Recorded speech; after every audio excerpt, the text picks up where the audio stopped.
반가워요. 어제 축구 대단했습니다. 저 손흥민 선수 생각나게 막 뛰어들어올 걸 그랬나? 네, 6월 28일 정치부회 시작합니다. 최 반장, 양심적 병역 거부 관련한 그 자세한 내용 헌법재판소 결정은 자리에 들어가서 얘기해보고요. 드루킹 특검팀이 오늘부터 본격적인 수사를 시작한 것 같죠?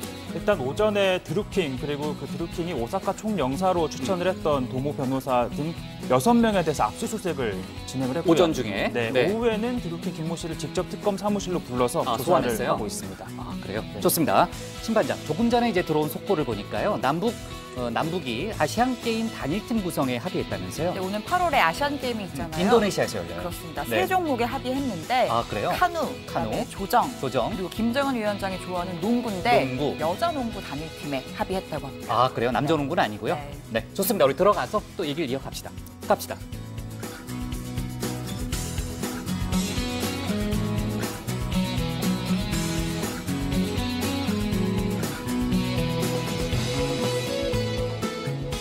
네, 반장들 자리에 앉았으면 정치부회를 시작하죠.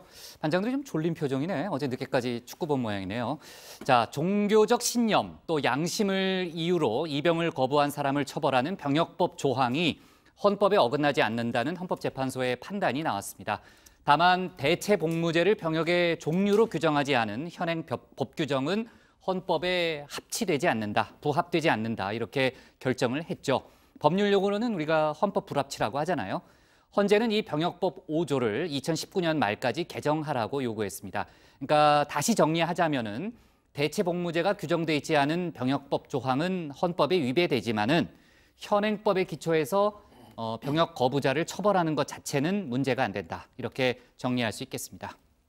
조금 더 자세한 얘기는요. 바로 뒤에 최 반장 발제 때 알아보는 걸로 하고요. 그리고 수백억 원대 상속세 탈루 등의 의혹을 받고 있는 조양호 한진그룹 회장이 오늘 오전 검찰에 출석했습니다. 부인 또 딸들에 이어서 결국 조 회장도 포토라인에 서게 됐는데 지금 이제 검찰 수사가 진행 중이기 때문에 섣불리 예단하기는 어렵지만은 횡령 배임 또 탈루 액수가 워낙 수백억 원대로 크기 때문에 구속영장 청구 가능성이 높다라는 관측이 나오고 있습니다. 회장직에서 물러날 생각이 있느냐는 질문에 대해서는 아까 보니까 아무 대답을 안 하고 들어가더라고요. 참 오늘 오후에 송영무 국방장관과 방한한 매티스 미 국방장관이 회담을 가졌잖아요. 한미연합훈련 중단 또 전시작전 통제권 환수 등 양국 간의 국방 현안에 대해서 논의했는데 조금 전 들어온 속보들을 정리해 보면은 그 전작권 전환 조건을 조기에 충족시키기 위해서 서로 협력을 강화하자. 또 북한과의 대화가 지속될 때는 평화정착 조치를 지속적으로 강구한다. 이런 여러 가지 얘기들에 대해서 좀 의견의 공감대를 이뤘다는 그런 얘기가 있고요. 조금 더 자세한 얘기는 신 반장 발제 때 알아보는 걸로 하겠습니다. 오늘 정치부 회의는요. 먼저 최 반장 발제를 들어보면서 사법거래 의혹 수사 속보와 양심적 병역 거부 관련한 헌법재판소 결정 소식부터 다뤄보고요. 외교안보 이슈와 청와대발 뉴스를 이어서 정리하겠습니다. 조금 전에 얘기했던 한진그룹 조양호 회장 소환 소식과 국회 원구성 협상 속보도 알아봅니다. 그럼 먼저 최종혁 반장의 발제부터 시작하겠습니다.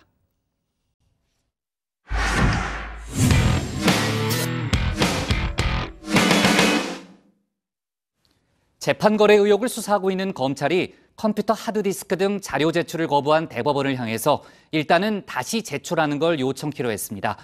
당장 압수수색 영장을 청구하기보다는 법원을 재차 설득하고 또 절차적 정당성을 지키겠다는 의사로 보입니다.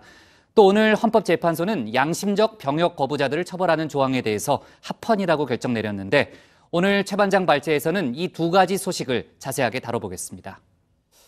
그렇습니다. 검찰은 법원행정처 간부와 심의관들이 쓰던 저장장치 실물은 반드시 확보해야 한다는 입장입니다. 훼손된 것으로 파악된 양승태 전 대법원장과 박병대 전 법원행정처장의 하드디스크 또한 실물 제출을 요구하고 있습니다. 법원이 하드디스크를 내놓지 않고 있는 건 대법원이 내린 판결에 배치되는 소위 자승자박이라는 비판이 나옵니다. 대법원 전원합의체는 국정원 대선 개입 사건에 대해 주요 증거의 능력을 인정하지 않고 원세훈 전 원장에게 유리한 판결을 내린 바 있습니다. 거기에 포함되어 있는 내용이 업무 수행 과정에서 실제로 어떻게 활용된 것인지 알기도 어려울 뿐만 아니라 과연 업무를 위한 목적으로만 작성된 것이라고 보기도 어렵습니다. 고도의 신용성의 정황적 보장이 있다고 보기도 어렵습니다. 이 판결이 내려진 직후 작성자가 작성 사실을 부인하더라도 디지털 포렌식 등으로 증명을 할 수 있으면 증거로 인정할 수 있다라고 법이 개정이 됐습니다. 따라서 이 판결에 비춰보자면 대법원이 하드디스크를 제출하지 않은 건 스스로 증거 능력이 없는 자료를 제출한 것과 다름이 없어 보입니다. 일단 검찰은 법원이 내놓지 않은 자료에 대해 임의 제출을 다시 요구키로 했습니다. 당장 압수수색 영장을 청구하기보다는 재차 설득하겠다는 건데요. 우선은 법원이 제출을 거부한 상황에서 영장 발부를 장담할 수 없다는 현실적인 판단이 작용한 걸로 보입니다. 또 법원을 계속 설득하면서 강제 수사를 위한 모양새를 갖춰가고 있다는 분석도 있는데요. 실제로 법원의 태도를 강하게 비판하고 또 강제 수사를 촉구하는 목소리가 점점 커지고 있습니다. 우선 민변은 법원이 증거인멸을 위해 하드디스크를 훼손한 것 아니냐라는 의심을 할 수밖에 없다며 압수수색의 필요성을 강조했습니다. 그리고 법무장관 출신의 천정배 의원, 의도적인 증거인멸이라는 의혹을 사기에 충분하다며 검찰을 향해 머뭇거리지 말고 철저히 수사하라라고 촉구했습니다. 대법원이 디가우징의 근거라고 밝힌 전산장비 운영관리 지침 규정에 대해 일각에서는 다른 해석이 나오고 있습니다. 민주당 박주민 의원인데요. 사용할 필요가 없거나 사용할 수 없다고 인정될 때라고 규정된 지침 27조의 경우 기술적으로 사용 불능한 장비를 어떻게 한다는 것이지 장비를 사용 불능하게 만들어야 한다는 규정이 아니라고 했습니다. 또 대법관 직무 특성 때문에 사용할 수 없는 경우에 해당한다라는 대법원의 주장에 대해서도 다른 모든 법관 컴퓨터는 후임 법관이 사용한다면서 타당한 변명이라 할 수 없다라고 반박했습니다. 대법원은 또 법원행정처 주요 보직 인사 자료와 해외 연수 선발 현황, 그리고 연구관들이 작성한 재판 자료도 제출을 거부했습니다. 특정 판사에게 인사상 불이익이 있었는지, 또 문건이 실제 재판에 영향을 미쳤는지 확인하기 위해서는 필요하다는 게 검찰의 논리인데요. 대법원은 공무상 비밀, 또 비공개 지침에 따라 제출할 수 없다라고 밝혔습니다. 그런데 법원은 박근혜 국정농단 사건 때 소위 국가 최고기밀이 모여있는 청와대에 대한 압수수색 영장을 내줬습니다. 또 최근 안태근 전 검찰국장 수사 땐 검찰 핵심 부서인 법무부 검찰국에 대한 압수수색 영장도 발부한 바 있죠. 즉 청와대와 검찰에 대해서는 압수수색을 허용했던 법원이 결국 제 안방은 내줄 수 없다는 태도를 보이고 있다는 비판이 나오고 있습니다. 자, 그리고 오후에 들어온 속보입니다. 병역 의무를 진 남성분들이라면 많은 관심을 가지고 계셨을 법한데 참고로 저는 2006년 군번인데요. 대한민국을 지키는 가장 높은 힘, 공군에서 2년 3개월 동안 전투기를 조종은 아니고 활주로를 쓸었습니다. 자, 헌법재판소가 종교적 신념 등을 이유로 군 입대를 거부하는 소위 양심적 병역 거부자를 처벌하는 조항에 대해 합헌이다라고 결정했습니다. 병역 거부라는 양심의 자유가 군 복무라는 공익의 가치보다 우선할 수 없다라고 판단을 한 겁니다. 다만 오늘 헌재 결정 과정에서 재판관 4명은 합헌, 또 4명은 일부 위헌, 1명은 각하 의견을 냈는데요. 2004년과 2011년 모두 7대2 의견이었던 점과 비교하면 전향적인 결과라고 할 수 있습니다. 1945년 광복 이후 최근까지 입영 거부로 처벌을 받은 사람 약 2만 명입니다. 이 중 99%가 여호와의 증인 신도인데요. 최근에도 해마다 500명 안팎씩 형사처벌을 받고 있습니다.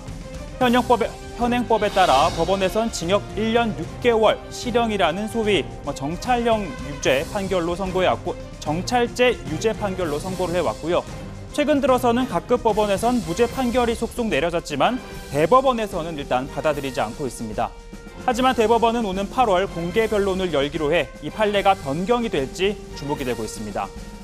하지만 헌재는 현역, 예비역, 그리고 보충역 등 병역 종류를 규정하고 있는 병역법 5조 1항, 이 조항은 헌법 불합치 결정을 내렸습니다. 양심적 병역 거부자 등이 병역을 대신할 수 있는 대체 복무를 정하지 않은 점이 사실상 위헌이라고 본 건데요. 헌재는 2019년 12월 31일까지 관련 법을 만들어야 한다라고 밝혔습니다. 자, 오늘 발제 이렇게 정리해 보겠습니다. 헌재 양심적 병역 거부 처벌은 합헌입니다. 그러니까 헌법재판소 결정을 요약해 보자면요. 제가 앞서도 잠깐 얘기했지만요. 소위 양심적 병역 거부자들을 처벌하는 것 자체, 처벌하는 조항은 헌법에 위배되지 않는다. 문제가 없다는 그런 판단이고요. 이들이 대체 복무를 할 수 있는 규정이 병역법에 존재하지 않는 것은 문제가 있다. 이렇게 본 거죠. 그러니까 그 부분은 이제 사실상의 위헌이라고 본 거죠. 헌법 불합치 결정이지만요. 그러니까 이제 헌법 불합치 결정이 난 조항이 정확하게 어떤 건지 그거부터 한번 얘기해 보죠. 일단 현행 병역법을 보면요. 제5조에 현역, 예비역, 보충역 이렇게 병역의 종류를 규정하고 있습니다. 그런데 대체 복무에 대한 내용은 담겨 있지가 않습니다. 이 조항에 대해서 헌법재판소가 재판관 6대3 의견으로 헌법에 어긋난다 이렇게 판단을 한 겁니다. 헌재는 양심적 병역 거부자에 대한 대체 복무제를 규정하지 않은 조항은 과잉 금지 원칙에 위배되고 양심적 병역 거부자의 양심의 자유를 침해한다 이렇게 밝혔습니다. 그러면서 민주주의 의사결정 구조에서 다수와 달리 생각하는 소수자들의 소리에 귀를 기울이고 이걸 반영하는 건 관용과 다원성을 핵심으로 하는 민주주의의 참된 정신을 실현하는 길이다라고 판단을 한 겁니다. 그러니까 이 헌법 불합치에 대해서 다시 한번 설명을 드리면 해당 법률이 사실상 위헌이기는 하지만 이걸 곧바로 무효라고 하면은 법의 공백 또 사회적인 혼란이 생길 수 있기 때문에 법을 개정할 때까지 한시적으로 그 법을 유지하도록 하는 결정입니다. 그러니까 헌재는 내년까지는 이 법이 적용된다고 밝혔는데 그러니까 국회가 2019년 12월 31일 전까지 이 대체 복무제 등의 제도를 만들어야 한다는 얘기겠죠. 이 대체 복무제 도입은 문재인 대통령 공약이기도 했고 문재인 정부가 추진하고 있는 10대 인권 과제에도 포함이 돼 있습니다. 네, 그러니까 헌법재판소가 대체 복무가 가능하도록 하라라는 주문을 한 셈인데 사실 가장 관심을 끌었던 것 중에 하나는 양심적 병역 거부자를 형사처벌하는 현재의 조항에 대해서 헌법재판소가 어떤 판단을 내릴까 하는 거였잖아요. 이번이 이제 7년 만에 내려진 그런 결정인데 다시 합헌이라고 결정을 한 거죠. 종전하고 똑같이. 그렇습니다. 병역법 88조 1항인데요. 현역 입영 또는 소집 통지서를 받은 사람이 정당한 사유 없이 입영하지 않거나 소집에 응하지 않으면 3년 이하의 징역에 처한다는 내용입니다. 헌재는 이 처벌 조항이 헌법에 위배되지 않는다고 판단했습니다. 그러니까 소위 양심적 병역 거부자들에 대한 형사처벌 제도를 유지한 건데 합헌 4명, 위헌 4명, 각하 1명 의견으로 이 위헌 정족수 6명을 채우지 못해서 합헌 결정이 내려진 겁니다. 헌법재판소는 처벌 조항은 병역 자원 확보와 병역 부담의 형평을 가하고자 하는 것으로 입법 목적이 정당하고 형벌로 병역 의무를 강제하는 것은 입법 목적을 달성하기 위한 적합한 수단이라고 밝혔습니다. 네, 오늘 헌재 결정을 다시 한번 정리를 해드리면 대체 복무제가 규정되지 않은 현행법이 헌법에 어긋난다고 보면서도 병역 거부를 처벌하는 법조항 자체는 문제가 되는 게 아니라고 본 겁니다. 헌재는 오늘 이 결정이 양심적 병역 거부 처벌을 둘러싼 논란은 대체 복무제를 규정하지 않은 현행법 그리고 양심적 병역 거부가 병역을 거부할 수 있는 정당한 사유에 해당하지 않는다는 법원의 해석에서 비롯된 문제라고 판단을 했는데요. 그러니까 대체 복무제가 규정되지 않은 상황에서 양심적 병역 거부자를 처벌하는 건 양심의 자유를 침해한다라고 본 겁니다. 결국 헌재는 입법을 통해서 종교적 신념 등을 이유로 병역을 거부하고자 하는 사람들이 대체 복무를 할 수 있는 제도를 만들면 양심의 자유를 침해하지 않을 수 있다라고 판단을 한 겁니다. 네, 그러니까 일단 헌재가 처벌 조항에 대해서는 합헌 결정을 내렸잖아요. 그러니까 법원에서 양심적 병역 거부자들에 대한 지금의 이제 처벌 자체는 유지될 걸로 보여요. 그런 판결은.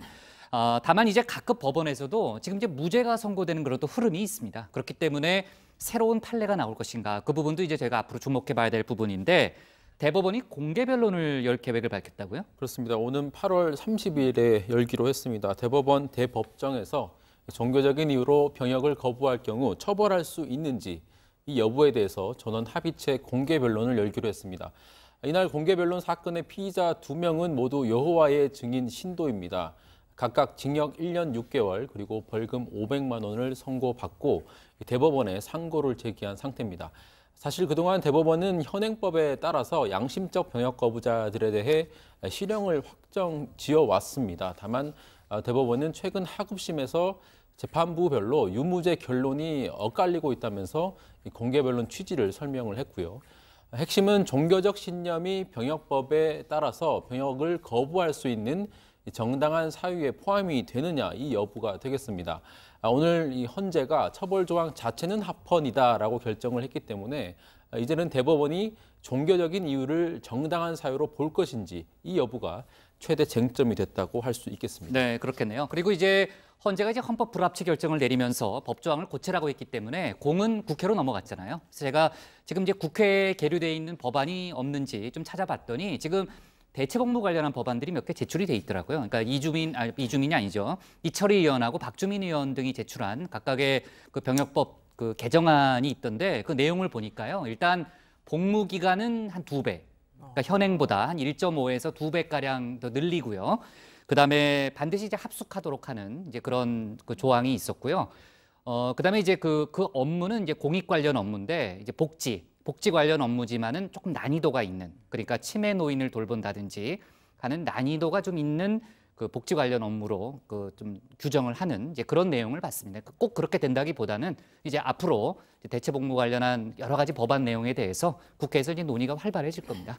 자, 그렇고요. 드루킹 특검팀이 어제 이제 공식 수사에 들어갔다는 얘기를 뭐 저희가 다뤘잖아요. 근데 어제는 이제 뭐 본격적인 움직임은 없었고 오늘 이제 사실상의 본격적인 수사가 시작됐다 이렇게 볼 수 있는 거죠. 예, 수사 이틀째죠. 오늘 본격적인 이제 수사에 들어갔습니다. 오전에는 드루킹 김모 씨 그리고 뭐 그 같은 추종자들 뭐 이렇게 구치소 수용실을 압수수색을 했다는 거죠. 그래서 거기서 이 각종 서신, 뭐 메모 같은 거를 특검팀이 확보를 했다는 겁니다. 자, 오후에는 드루킹 김모 씨를 특검 사무실로 직접 불러서 이 조사를 진행하고 있습니다. 보시는 것처럼 갈색 수의 차림으로 마스크를 쓰고 이 특검 사무실에 도착한 김 씨, 취재진 질문에 뭐 답을 하지 않다가 특검에서 다 말할 거냐 이렇게 질문을 했더니 고개를 끄덕였다고 하죠. 특히 특검팀은 드루킹이 이 김경수 경남지사 당선인에게 보고하기 위해서 이 댓글 조작 활동 내역을 모아서 만든 이른바 백서도 확보한 만큼 관련 추궁을 할 걸로 보입니다. 네, 특검팀은 또 오늘 대형 법무법인 출신의 도모 변호사를 비롯해서 댓글 조작 행위에 연루된 변호사 2명의 자택과 사무실도 압수수색했습니다. 이 두 사람은 검경 수사 기록을 분석한 특검이 드루킹의 업무방해 혐의의 공범으로 새롭게 입건한 인물들이고요. 특히 도 변호사는 드루킹이 김경수 경남도지사 당선인에게 오사카 총영사로 추천한 인물인 만큼 댓글 조작 과정에서 어떤 역할을 했는지 또 김 당선인이나 여권 인물들과 어떤 관계를 맺고 있는지를 조사할 걸로 보입니다. 네, 자 오늘 법원 재판 관련해서 속보 몇 가지가 더 있는데 그럼 정리를 좀 해볼게요. 대법원이 2012년 대선 당시 군 사이버사의 댓글 공작을 주도했던 그 이태하 전 심리전단장 있잖아요. 항소심 재판을 다시 하라면서 이제 파기환송을 했다면서요? 네, 앞서 서울고등법원은 이태하 전 단장에게 징역 1년 6개월을 선고를 했었는데 대법원은 다시 판단하라고 돌려보냈습니다. 단 무죄 취지가 아니라 정치 관여 혐의가 추가로 더 있다면서 유죄 취지로 파기환송을 한 건데요. 앞서 2심은 12,000여 회에 걸친 댓글, 리트윗 등 이 가운데서 8,600여 건에 대해서 유죄를 인정했지만 대법원은 2심이 무죄로 판단한 대통령 지지글 그리고 종북 세력을 비난하는 글 2,100여 건도 유죄로 볼 수 있다라고 판단을 한 겁니다. 대법원은 현직 대통령에 대한 지지 의견을 공표하는 것 자체로도 특정 정치인에 대한 지지이고 또 정부의 특정 정책이나 성과를 지지하는 의견을 공표하는 것도 정치적인 의견 공표 행위다라고 밝혔습니다. 네, 그렇다면은 사실상 파기환송심에서요 형량이 더 높아질 가능성이 크네요. 그렇죠. 그렇죠? 네. 네. 자, 그리고요. 이명박 정부 시절에 국정원 특활비를 불법 수수한 혐의로 기소됐던 김진모 전 청와대 비서관 관련해서도 오늘 1심 선고가 내려졌죠? 그렇습니다. 김 전 비서관은 구속 기소가 됐는데요. 법원은 김 전 비서관에게 징역 1년에 집행유예 2년을 선고했습니다. 그래서 오늘 오후에 석방이 됐습니다. 김 전 비서관은 2011년 민간인 사찰 의혹을 폭로한 장진수 전 주무관을 국정원 특활비 5천만 원으로 입막음하는 데 관여한 혐의로 재판에 넘겨졌죠. 검찰은 국정원 예산을 횡령한 걸로 보고 업무상 횡령 혐의와 대통령의 권한을 보좌하는 지위에서 돈을 받은 만큼 대가성이 있다고 보고 뇌물 혐의를 함께 적용을 했습니다.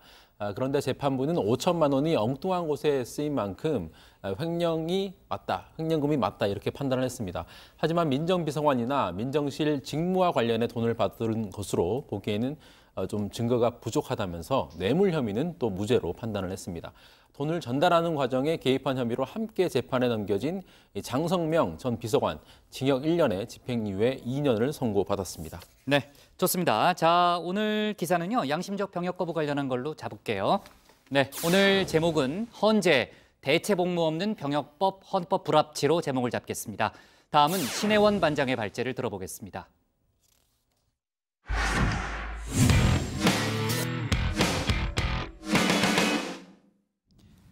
지금 판문점 통일강에서는요, 남북의 두 번째 경협 의제죠. 도로협력 분과회의가 진행 중입니다. 한반도 철도 연결에 이어서 서울 평양 간 고속도로가 현실화될지 주목되고 있죠. 또 한미 국방장관도 오늘 오후에 회담을 갖고 북한 비핵화 실현을 위한 공조 방안을 집중적으로 논의했습니다. 오늘 신 반장 발제에서는 남북미의 후속 협상 움직임과 청와대발 뉴스를 함께 살펴보겠습니다. 오늘은 목요일이고 내일 하루만 더 고생하면 주말입니다. 이번 주엔 여름맞이 나들이를 한번 떠나볼까 싶은데 요새는 고속도로가 워낙 좋아서 동해든 서해든 2시간이면 갈 수가 있죠. 그런데요, 지금 진행 중인 남북회의가 성과를 내면 동서남이 아닌 북쪽으로도 갈 수 있게 될지 모릅니다. 철도에 이어서 도로 협력을 논의하기 위해서 마주 앉은 건데요. 핵심 의제는 서울에서 평양까지 도로망 건설입니다. 오늘도 도로 연결과 현대화 의제에 대해서 진지하게 성실하게 회담에 임하겠습니다. 좋은 성과 거두어보도록 하겠습니다. 문산이랑 개성 있는 고속도로 건설 같은 것도 제안할 의향이 있으신가요? 네, 그렇습니다. 남한의 문산과 북한의 개성 구간을 이으면 서울에서 평양까지 고속도로로 달릴 수 있는 도로망이 생깁니다. 서울에서 평양까지는 240km 정도인데 시속 100km로 달리면 2시간 반이면 주파할 수 있는 거리입니다. 주말에 속초로 나들이 가듯이 평양 나들이도 갈 수 있게 되는 겁니다. 이 외에도 북한 내 기존 도로를 현대화하는 방안도 논의 중입니다. 철도와 마찬가지로 노후화가 심각한 상황인데 김정은 위원장이 직접 그 사정을 토로한 바도 있었습니다. 내가 말씀드리면 그저 비행기로 오시면 제일 편안하시단 말입니다. 뭐 우리 도로라는 게 아까도 말씀드렸지만 불편하십니다. 내가 오늘 내려와 봐서 아는데 이기 때문에 북한의 도로는 다 합쳐서 2만 6천여 킬로미터로 10만 킬로미터가 넘는 남한의 4분의 1 정도 수준입니다. 간선도로는 포장률이 20%가 채 안 된다고 합니다. 다만 대북 제재로 인해서 당장 공사를 시작할 수 없는 만큼 먼저 현황부터 공동 조사하자는데 합의를 볼 걸로 예상됩니다. 서울에선 한미 간 회담도 열렸습니다. 방한한 미국 매티스 국방장관과 송영무 국방장관이 만나서 한미 연합훈련 중단에 따른 후속 조치, 또 전시작전권 환수 등 한미 동맹 이슈에 대해서 논의했는데요. 특히 을지 프리덤 가디언 연습에 이어서 해병대 연합훈련 K-맵도 중단키로 하면서 향후 연합훈련 관련 원칙과 방향을 확인하는 데 집중했습니다. 북한이 선의의 대화를 지속하는 한 평화 정착을 위한 조치를 이어나가기로 하고 전시작전권 환수에 필요한 조건을 조기에 충족할 수 있도록 협력을 강화하기로 합의했습니다.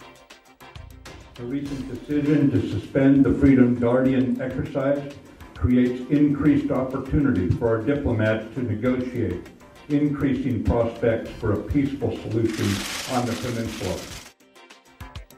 원래 매티스 장관은 국방장관 회담을 마친 뒤에 청와대로 가서 문재인 대통령을 접견할 예정이었습니다. 하지만 문 대통령의 몸살 감기로 인해서 일정이 전면 취소가 됐죠. 김의겸 청와대 대변인은 대통령이 이틀간 연가를 내고 관저에서 휴식을 취할 것이라면서 그동안엔 일체의 메모도 어떠한 보고도 하지 않기로 결정했다고 설명했습니다. 자, 그런데 지금 관가는 초긴장 상태입니다. 어제 규제혁신 점검회의가 돌연 취소된 건 문 대통령의 컨디션도 컨디션이지만 무엇보다 부처의 준비가 미흡한데 경로했기 때문이라고 하죠. 안타까운 건 이미 몇 차례 구두 경고가 있었음에도 이렇게 옐로 카드를 꺼내들 때까지 부처들의 대응이 너무 안일했다는 겁니다. 새 정부의 규제 혁신은 그 한계를 뛰어넘어야 합니다. 낡은 규제와 관행 때문에 성과를 내지 못한다면 혁신 성장은 그야말로 부호로 거치고 말 것입니다. 이 발언 무려 5개월 전인 1월에 열린 규제혁신 토론회에서 나온 얘기입니다. 지난달에 있던 회의에선 경고 수위가 조금 더 올라갔습니다.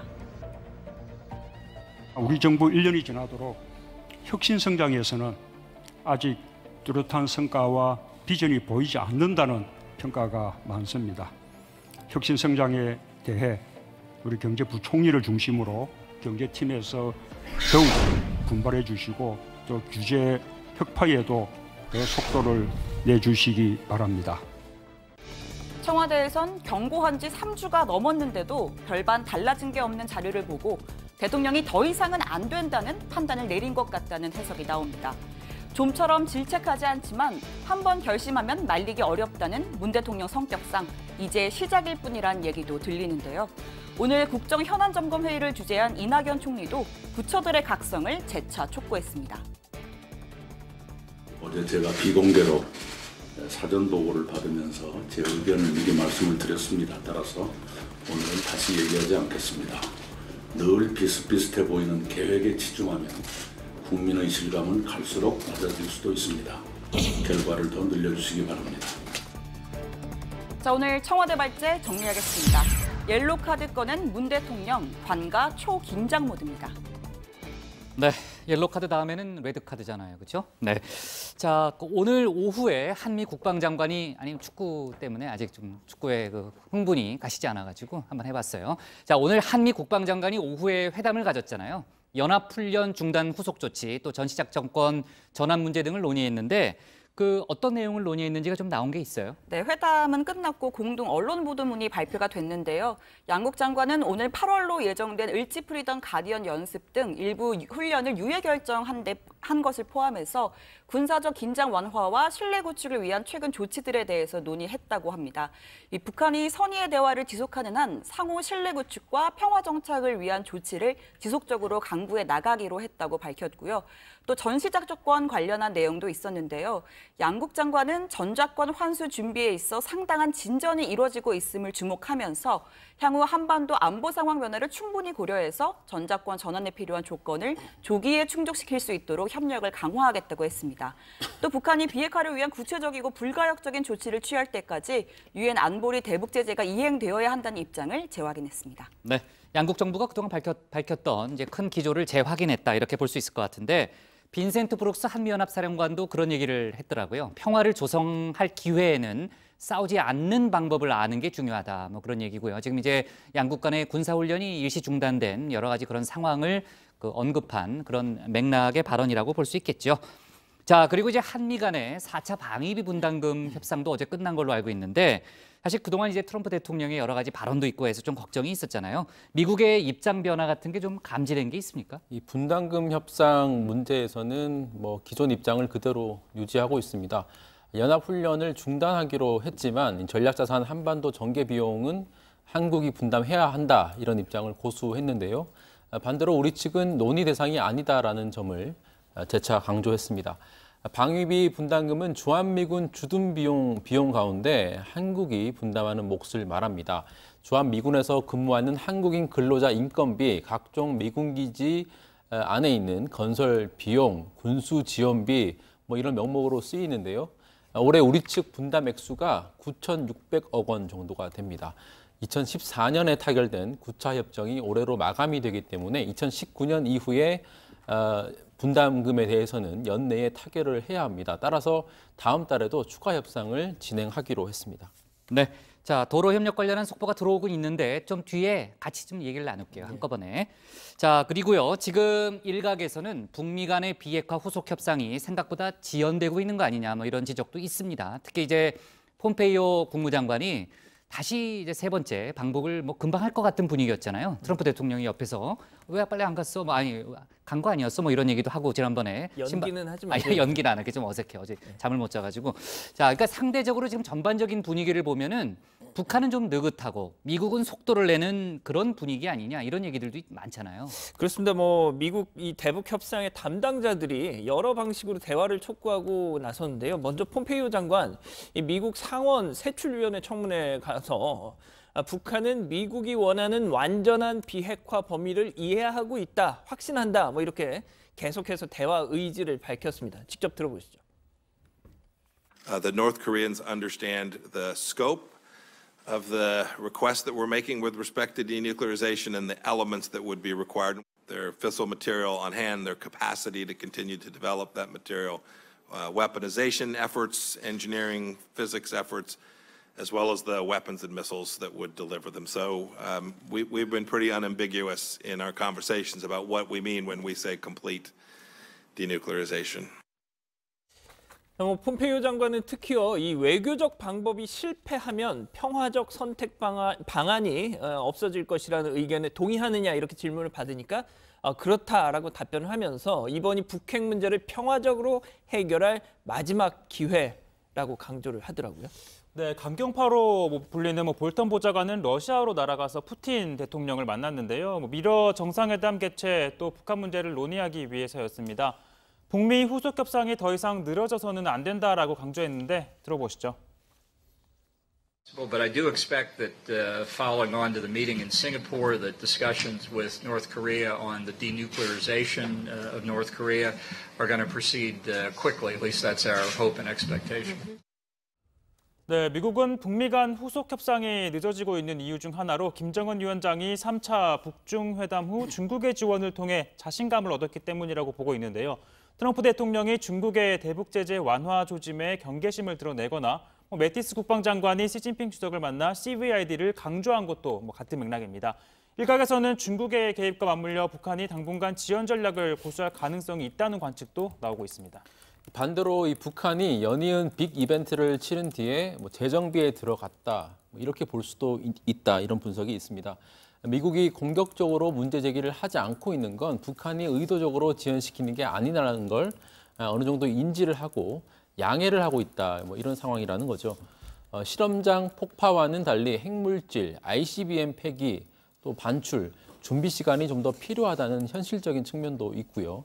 또 일각에서는 북한이 정권 수립 70주년 기념일인 9월 9일, 구구절이라고 하죠. 구구절 전에 성과를 내기 위해서 조만간 후속 회담에 들어갈 것이란 전망도 나오고 있습니다. 최 반장, 그리고요. 오늘 나온 보도를 보니까요. 평양 주민들이 북핵 완성이 두려운 미국이 먼저 협상을 요청한 걸로 알고 있다. 이런 얘기가 있더라고요. 네, 동아일보 보도인데요. 최근 약 한 달간 평양에 머물다 돌아온 네덜란드의 쿤더 퀘르터스 교수를 인터뷰를 했습니다. 최근 북미 협상 국면에 대한 평양 시민들의 반응을 상세하게 전했는데요. 이 퀘르터르 교수는 평양 사람들도 노동신문과 조선중앙TV를 통해 현 상황을 모두 알고 있다면서 그들은 미국이 북한의 대미 타격을 두려워해 협상을 요청했고 이에 김정은 위원장이 미국과 당당하게 동등한 파트너로 테이블에 앉았다라고 생각한다 이렇게 전해왔습니다.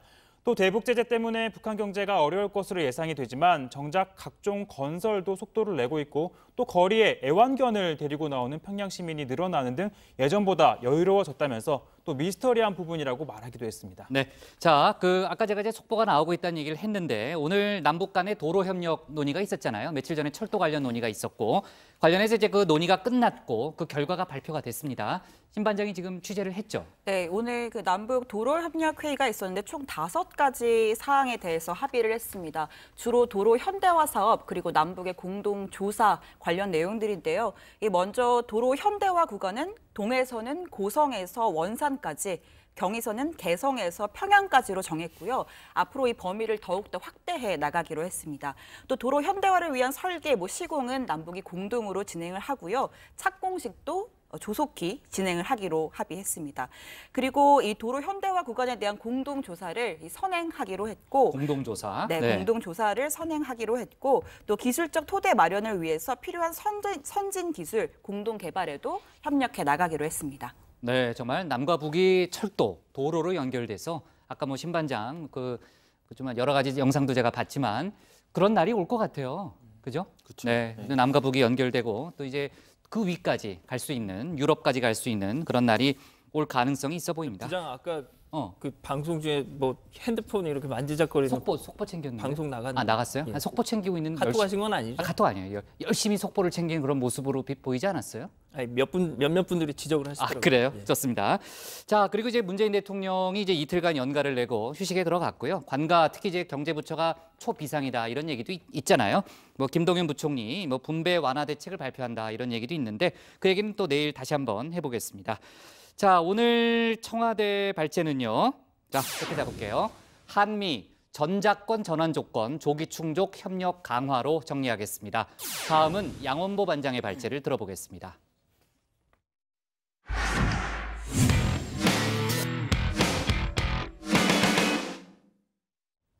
아, 양 반장 왜 안 나가요? 양 반장 발제하러 나가요. 지금 양 반장 차례예요. 아니 무슨 말씀? 아니 저 어제 그 한국 독일 2대0 그래서 맞췄잖아요. 맞춘 사람 발제 빼주기로 하셨잖아요. 무슨 소리예요? 내가 언제 그런 말 한 적 없어요. 하셨어요. 아니 그런 말 한 적 없어요. 내가 무슨 빼준다 그랬어요. 당연히 오늘 대신하신 줄 알았는데. 안 빼준다고 한 적 없어요. 아니, 그냥 저 발제 준비도 안 했어요 지금. 아니 저기 잠깐만요. 그 했었어요. 혹시 분명히 하셨어요. 어제 방송 다시 좀 볼 수 있어요? 제작진 혹시 어제 제가 얘기한 부분을 다시 좀 볼 수 있어요? 네.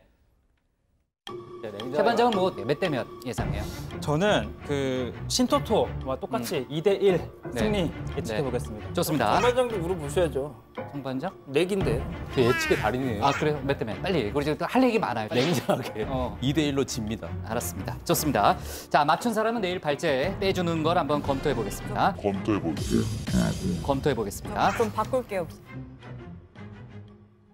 아니 거봐요. 제가 검토한다 그랬잖아요. 검토를 했어요. 했는데 발제를 하는 게 낫겠다는 결론을 내렸죠. 아니, 저 VAR 아주 좋네. VAR. 아 근데 검토를 결과를 보통 말씀을 안 해주셨잖아요. 아 이거 아니라는 얘기 안 했으면 하는 거죠 당연히. 아 양반장 농담하지 말고 빨리 나가 준비해요. 네. 깜짝 놀랐잖아. 아니 보통 네. 검토를 하면 아니, 깜짝 되는 놀랐- 거잖아요, 그죠? 아 지금 그냥 해. 시트콤이에요 지금? 그냥 해. 아 참. 희한하네. 네 좋아요. 네. 빨리 양반장 빨리 준비해요. 빨 시작해요. 준비를 준비됐으면. 안 해가지고 제가. 네. 아, 빨리 해. 농담하지 말고 빨리 해요. 예. 네 그렇습니다. 아 이거 완전 지금 저 지금 약간 멘붕 상태인데 이 날 방송을 해야 될 것 같습니다. 이해를 해주십시오. 제가 좀 뭐 말을 씹더라도 말이죠. 그렇습니다. 정말 방금 했던 이 VAR, 이 비디오 어시스턴트 레퍼리 이거 정말 이거 다음 월드컵부터는 없애야 됩니다. 사람 사는 세상에 인간미가 있어야지 말이죠. 자, 아무튼 한진그룹 조양호 회장 오늘 500억 원대 상속세 이 탈루 그리고 조세 포탈 혐의로 이 서울 남부지검에 오늘 오전에 소환이 됐습니다. 정말 온 집안이 어떻게 이렇게 하루가 멀다 하고 수사기관에 불려 나올 수 있을까 싶은데 오늘 현장에는 이 박창진 사무장 그리고 또 이 가이포크스 가면을 쓴 직원들이 나와서 이 조양호 회장을 규탄하더라고요. 이 얘기 한번 들어보시죠. 두 딸과 아내분에 이어서 이렇게 서시게 됐는데 국민 여러분께 한 말씀 부탁드릴게요. 검찰의 성실히 조사에 임하겠습니다. 저 횡령과 배임 혐의는 인정하십니까? 직원들이 퇴진 요구하고 있는데 회장직 물러나실 생각 없으세요? 이 볼 때마다 느끼는 건데요. 이 조양호 회장 일가분들은 이렇게 한결같이 참 과묵하신 것 같습니다. 자, 앞서 잠깐 그 VAR을 보셨듯이 제가 해냈습니다. 제가 맞췄습니다. 지상파, 케이블 뭐 등등등 다 통틀어서 방송 통틀어서 공개적으로 방송에서 2대0으로 우리가 이긴다라고 예측한 거 저뿐이었습니다. 자, 그 소름 끼치는 순간 다시 확인하시죠. 또 오늘 밤 이 대한민국과 이 독일 꼭 기적이 일어나길 정치부의 가족 여러분과 함께 기원을 합니다. 저는 조심스럽게 2대0 승리 예상해 봅니다. 정말 대단하지 않습니까? 대강 찍어서 맞춘 것 같고 뭐 그렇게 유세하냐고요?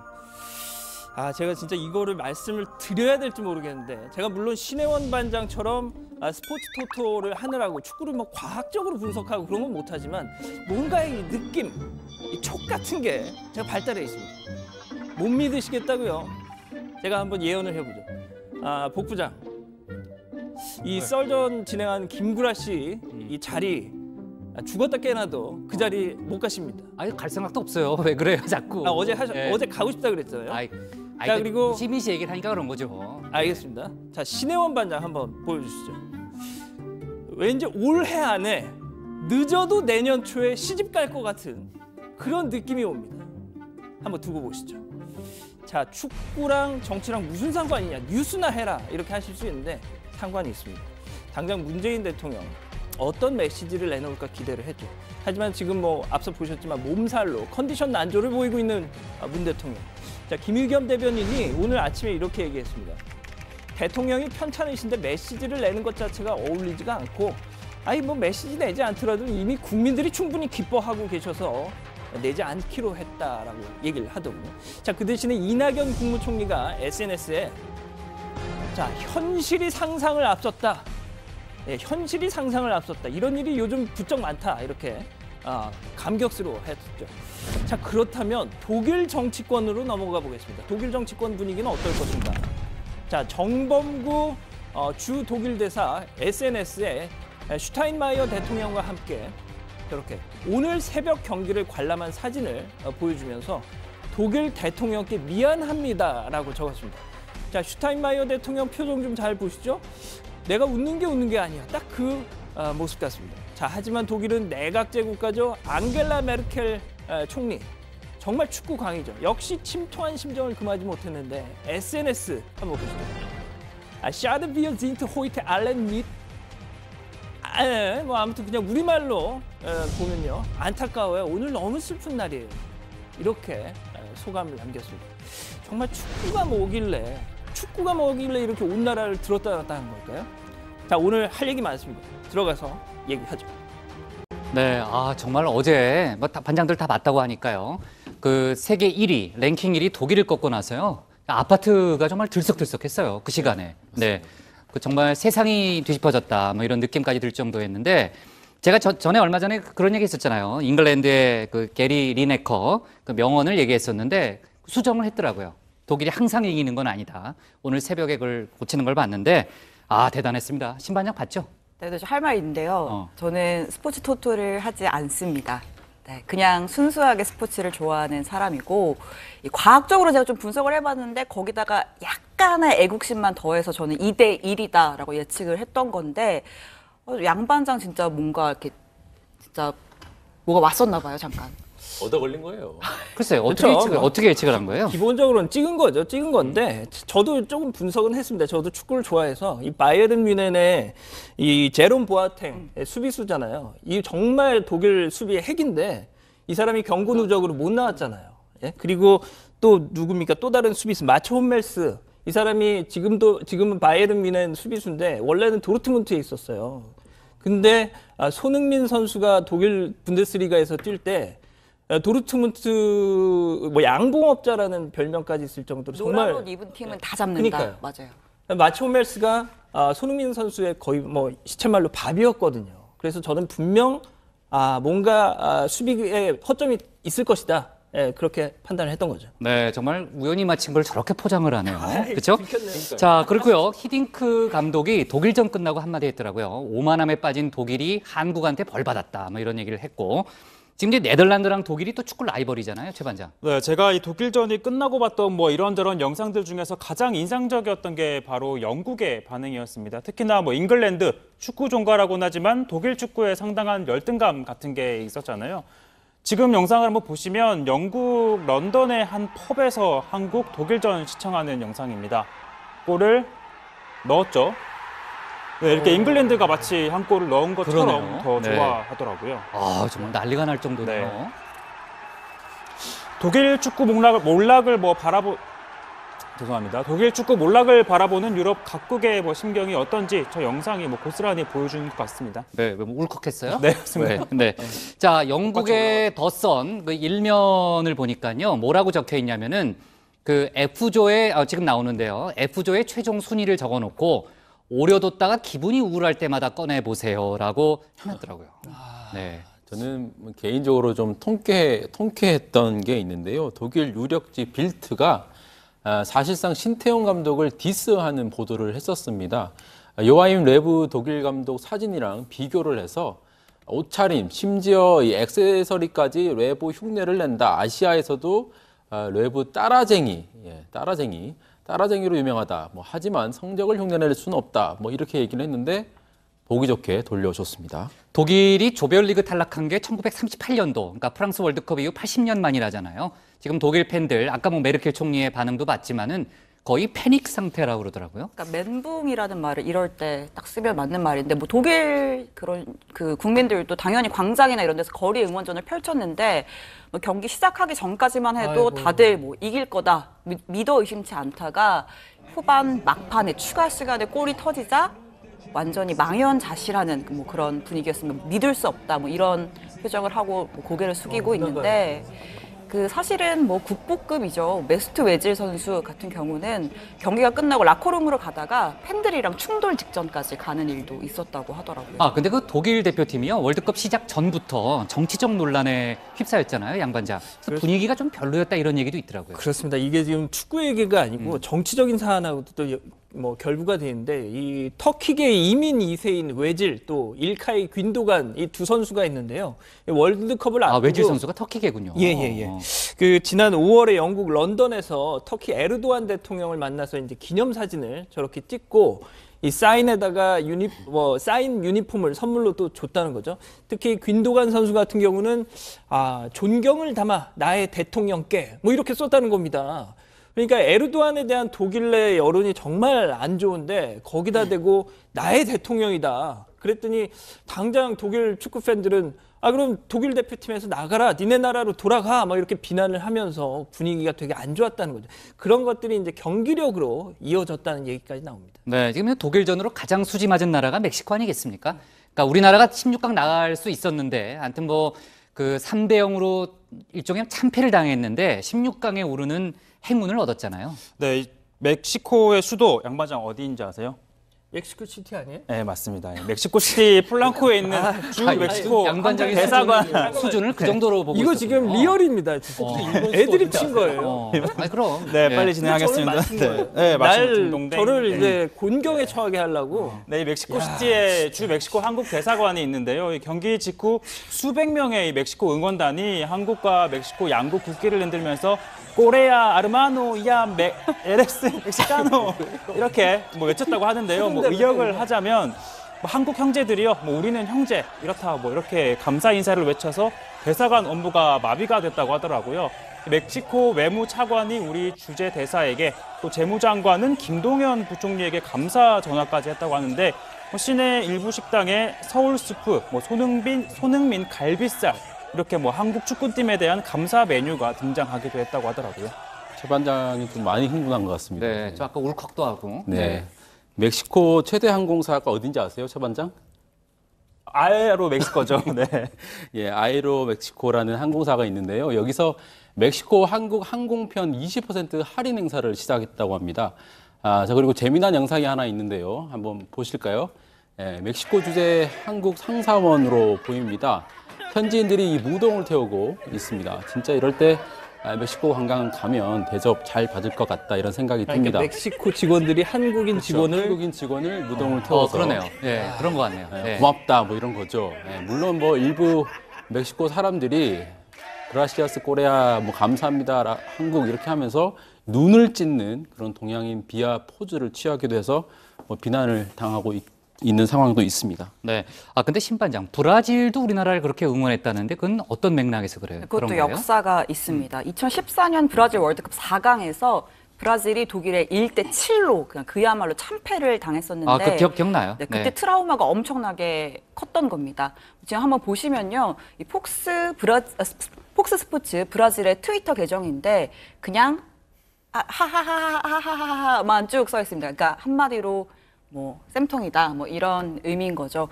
근데 또 하나 이해할 수 없는 게 있는데 어제 그 러시아 카잔 현지에서 한국을 이렇게 다들 응원하는데 유독 중국인들만 좀 독일을 응원하는 모습이 많이 포착이 됐습니다. 어제 경기장에서 독일 대표팀 유니폼을 입은 중국 응원단이 상당수 목격이 되더라고요. 저도 봤어요. 저 봤는데 아니 뭐 그 중국이 꼭 뭐 독일을 응원하면 안 되는 건 아니죠. 하지만은 좀 이제 같은 아시아 팀인데 그래도 좀 우리를 응원하면 좋지 않을까 하는 생각을 많이 했어요, 저도요. 아시아 팀이 선전을 해서 아시아 팀 쿼터가 늘어나면 중국도 나갈 가능성이 있는 겁니다. 그러니까. 예. 중국인들이 독일 축구를 그렇게 좋아한다고 해요. 그래서 그렇다는데 저는 좀 황당한 게 어제 중국 CCTV에서 한국 독일전을 중계했나 봐요. 그런데 한 여자 아나운서가 독일 대표팀 유니폼을 입고 방송을 진행했다는 거죠.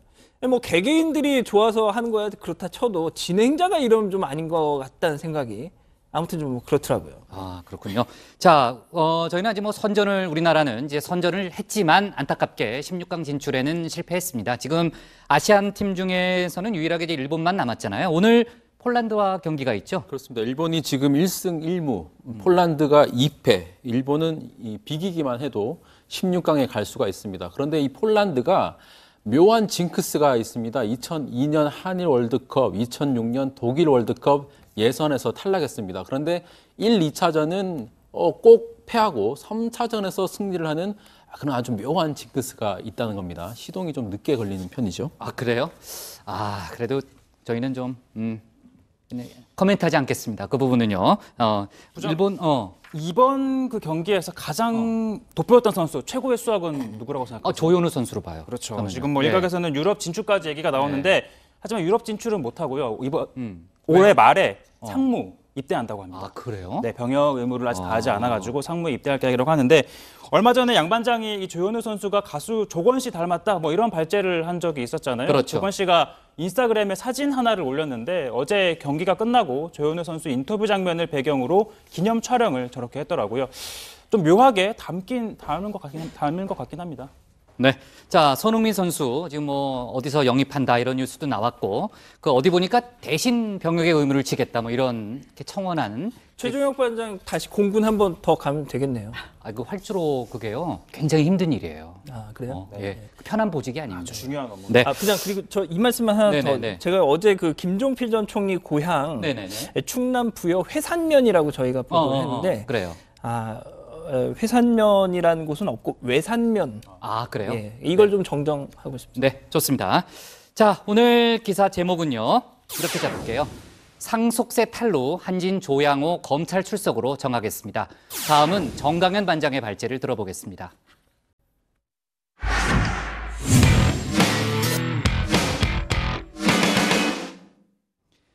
여야가 원구성 실무 협상을 벌이고 있습니다. 하지만 각종 쟁점 법안까지 걸려 있어서 상임위 배분 문제가 난항을 거듭하고 있죠. 이런 가운데 여야 각 당은 6.13 지방선거 이후 당 체제를 재정비하기 위한 작업에도 매진하는 모습을 보이고 있습니다. 오늘 야당 발제에서는 국회 원구성 협상 상황을 짚어보고 여야 내부에서 벌어지고 있는 당권 경쟁 문제도 자세히 분석해 보겠습니다. 우리 민주당은 최대한 양보하고 대승적 자세로 협상에 임하겠습니다. 빠른 협상 타결에 적극 협조해 주시기를 기대합니다. 자, 집권 여당은 갈 길이 바쁩니다. 홍영표 원내대표는 원구성 협상을 어떻게든 빨리 매듭 짓고 싶은 마음을 감추지 못하고 있습니다. 오늘부터는 여야 원내 수석 4인방이 물밑 협상을 시작했습니다.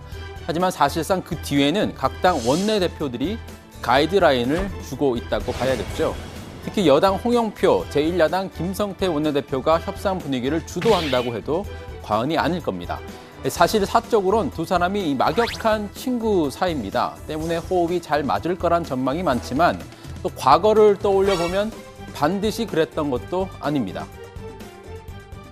아니 이러려면은 19대 최초의 날치기 해야 된다고. 나는 뭐가 날치야? 회의를 하자는데 회의를. 아니 회의를 시작을 국회법에 따라서 다 하는 건데.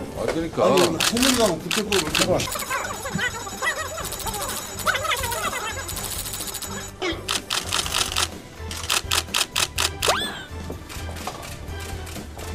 자, 두 사람이 취재진이 없는 곳으로 슬그머니 이동하는 모습 잘 보셨죠? 아마 이번 원구성 협상도 이런 식으로 전개될 가능성이 있습니다. 여당과 제1야당 원내대표가 물밑 협상을 통해 합의점을 찾게 된다면 이르면 다음 주 내에도 협상 타결이 가능할 것으로 예상이 됩니다. 자, 집권 여당과 제1야당은 대외적으로는 원구성 협상을 하면서 내부적으로는 이른바 포스트 6.13 체제를 구축하기 위한 작업에 매진하고 있습니다. 민주당은 당권 경쟁, 자유한국당은 비대위원장 영입이 최대 화두라고 할 수 있겠습니다. 자, 먼저 지방선거 압승으로 그 어느 때보다 당내 분위기가 좋은 민주당입니다. 자천 타천으로 당권 주자만 20명에 육박하고 있죠. 하지만 본선에는 당대표 후보자를 3명만 올리는 컷오프 방식을 도입하기로 가닥을 잡았습니다. 최근 여론조사를 보면 당대표 적합도 1위부터 3위는 김부겸, 박영선, 이해찬 순이었습니다. 특히 1위에 오른 김부겸 행안부 장관의 선택이 주목이 됩니다. 김 장관은 최근 중앙일보 인터뷰에서 당대표 출마가 정치 경력에 도움은 되겠지만 대통령이 정할 문제다라는 취지의 언급을 했죠. 정치권에선 내심 당권 도전 의사를 내비친 것이다 이런 해석이 많이 나왔습니다. 사실 대선 도전을 꿈꾸고 있는 김 장관은 몇 년 전부터 이런 구상을 했던 것으로 보입니다. 제가 토크 콘서트에서 김 장관에게 이런 질문을 던진 적이 있습니다. 대선 출마하십니까? 당시 어떤 답변을 했는지 직접 들어보시죠. 지금 정 기자가 보면 답이 뭔지를 제가 왜 모르겠어요. 그러나 여기서 이렇게 너무 섣부릴 수는 없다만 분명한 것은 제가 우리 당의 전체적인 그림 그리고 비전을 만드는데 분명히 기여할 거다. 그 말씀을 드릴게요. 자, 대선 도전 여부를 물었더니 당의 비전을 만드는 데 기여하겠다라고 답을 했습니다. 그 비전이 혹시 당권이 아닐지 김 장관의 선택에 관심이 쏠리고 있습니다. 김 장관이 당권 도전을 선언한다면 기존 전당대회 구도는 흔들릴 수밖에 없습니다. 자, 다음은 여전히 어수선한 자유한국당으로 가봅니다. 자유한국당은 지금 마땅한 비대위원장을 찾지 못해서 비상이 걸렸습니다. 김성태 대표 권한대행이 최근 김종인 모델을 언급을 했죠. 그래서 김종인 전 민주당 비대위원장이 급부상하기도 했습니다. 하지만 비하인드 뉴스 박성태 기자에 따르면 김 전 위원장은 그 가능성을 이렇게 일축했다고 합니다. 제가 어제 연락을 해보니까 전혀 관심이 없다. 쓸데없는 일이다. 뭐 연락받은 적도 없다라고 딱 잘라 거절을 했습니다. 특유의 어투가 그대로 나타나는군요. 예, 그렇습니다. 뭐 쓸데없는 일이야 뭐 이런 식으로 표현을 하셨습니다. 흉내는 좀 잘못 낸 것 같긴 합니다만 아무튼. 예. 자, 지금 자유한국당 내부에는 황교안, 김황식, 김병준 등 또 다른 비대위원장 후보군의 이름이 떠돌고 있습니다. 하지만 안상수 비대위 준비위원장은 일단 해당 사항이 없다고 했습니다. 누구는 뭐 사양을 했다 뭐 이런 식의 말씀들 혹은 보도가 있는 것 같습니다만 뭐 그런 얘기들은 거의 다 사실이 아닙니다. 자, 그런데 자유한국당은 비대위원장 인선에 앞서 비대위 성격을 놓고 충돌하고 있습니다. 지금 의원총회가 열리고 있는데요. 또다시 계파들끼리 충돌하고 있다고 합니다. 친박은 김성태 대행을 향해서 나가라, 김무성 전 대표를 향해서 탈당해라 이렇게 주장을 하고 있다고 합니다. 의원총회에서 충돌이 계속 이어질 것으로 예상이 됩니다. 자, 오늘은 심각한 부인난에 시달리는 자유한국당에 띄우는 음악입니다. 정치가 음악을 만났을 때. 사람을 찾습니다. 어디 있나요? 나는 오직 한 사람이 필요합니다. 사람을 찾습니다. 보여주세요.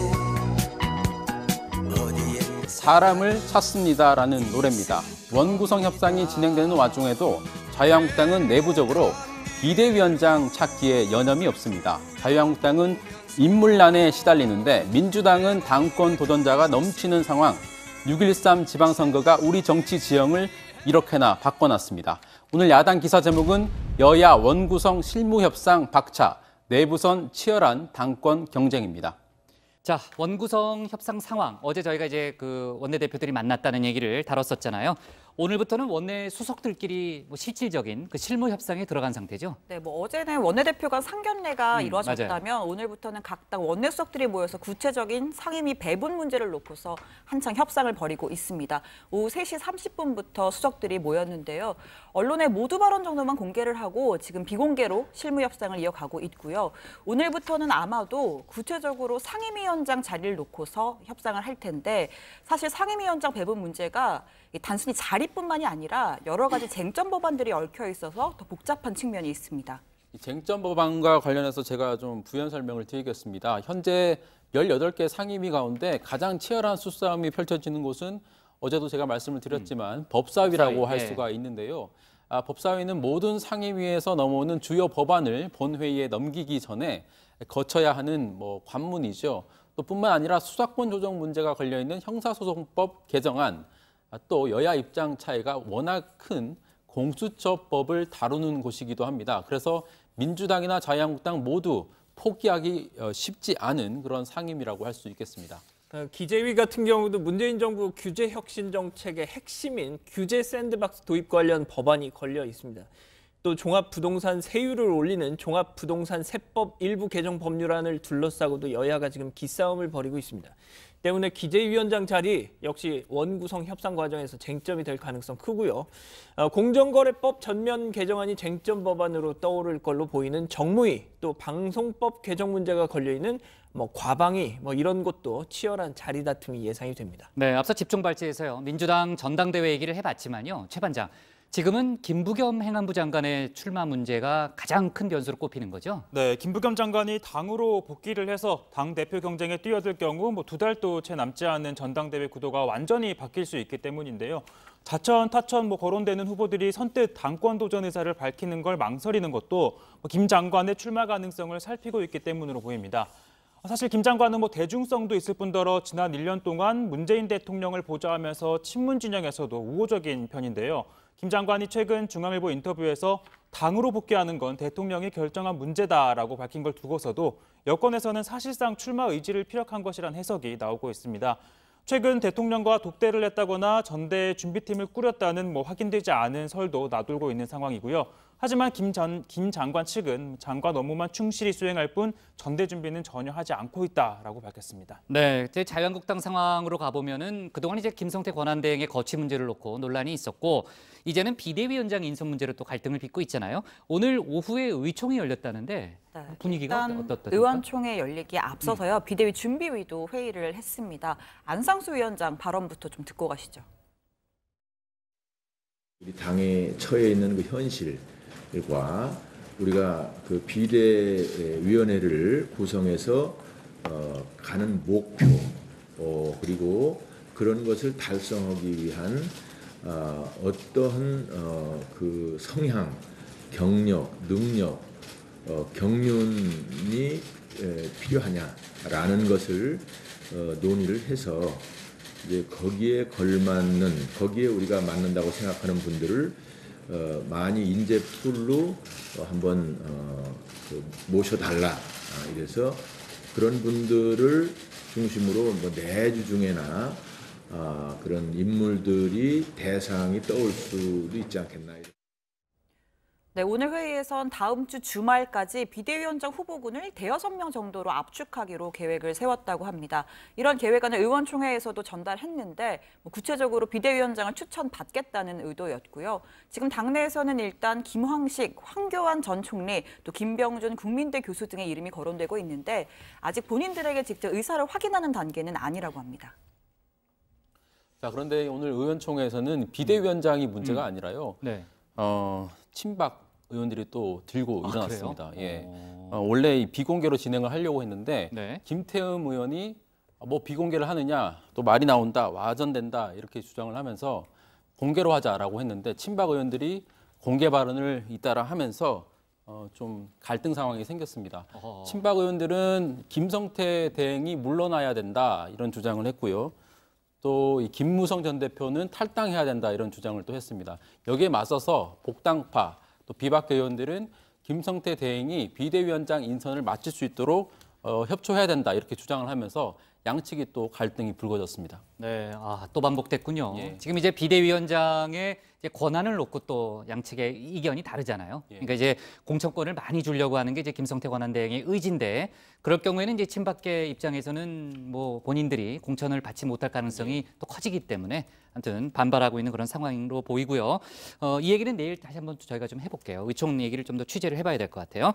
자, 오늘 그 제목은요. 야당 기사 제목은 이렇게 하겠습니다. 여야 원구성 협상 박차, 내부선 당권 경쟁으로 잡겠습니다.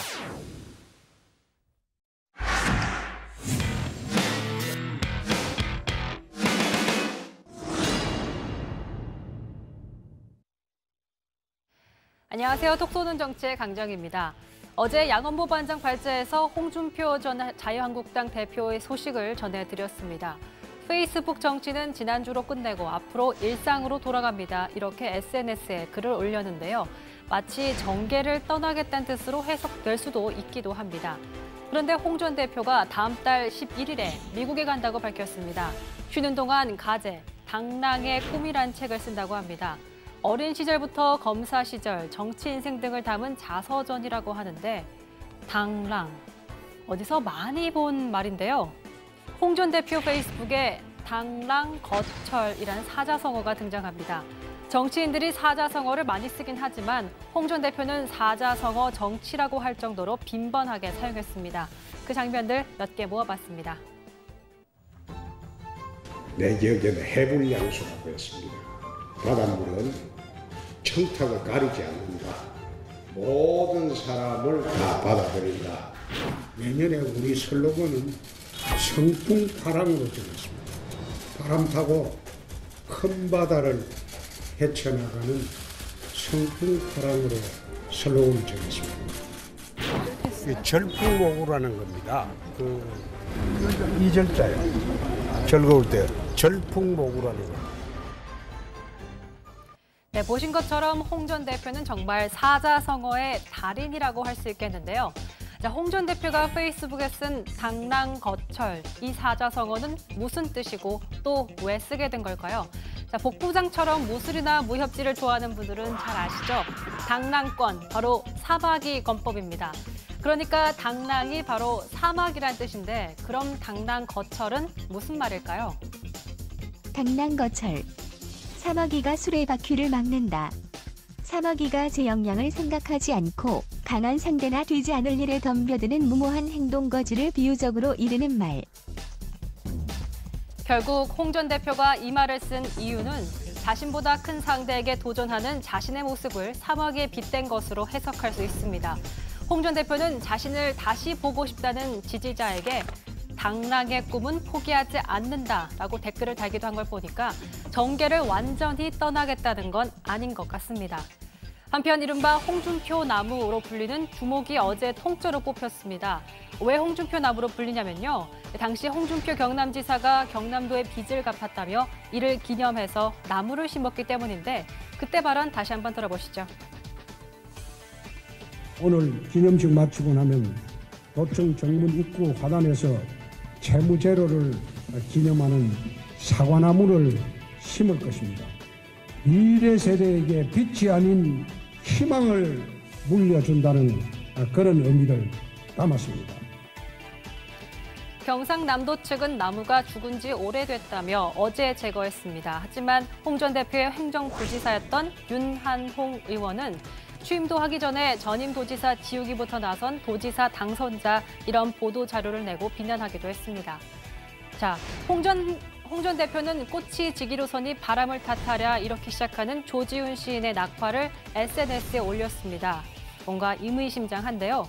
홍 전 대표는 미국 출국 전에 기자 간담회를 열고 향후 계획과 정계 복귀 여부에 대해서 입장을 밝힌다고 합니다. 과연 홍 전 대표가 말하는 당랑의 꿈은 어떤 꿈인지 지켜봐야겠습니다.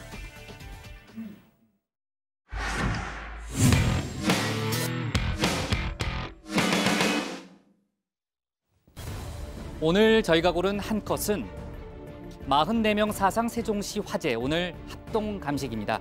네, 이 제목 그대로요. 소방관을 포함해 44명의 사상자를 낸 세종시 주상복합 아파트 화재 관련해서 오늘 합동 정밀 감식이 진행됐습니다. 정확한 발화 지점과 화재 원인을 밝히는 게 목적인데 현재까지는 지하에서 휘발성 높은 물질을 사용하다 폭발한 걸로 추정되고 있습니다. 이런 가운데 24층 건물 안에 설치된 소화기 수가 법정 기준의 5.5%에 불과하다는 사실도 확인됐습니다. 대형 화재가 있을 때마다 반복하는 얘기지만요.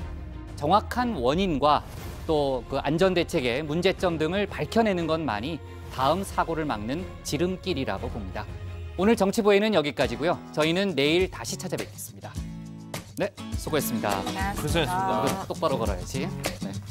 네. 자, 수고했어요. 일찍 가서 쉽시다.